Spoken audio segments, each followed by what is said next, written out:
Okay guys, afternoon na ate, ano? Tanghali pa lang. Yun, kasama ko si Jorlan. Oh, ganda rito guys, oh. Ganda ng views. Oh, ganda ng view, oh. Oh. Overlooking.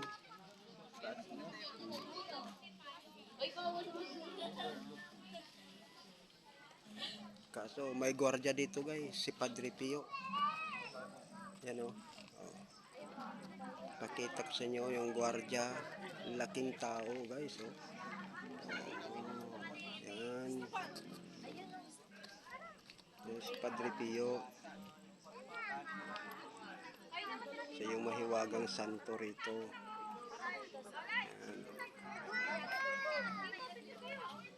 Yan. Yun na yung kasama ko, nandun na sa babaw. Naglalakad ako.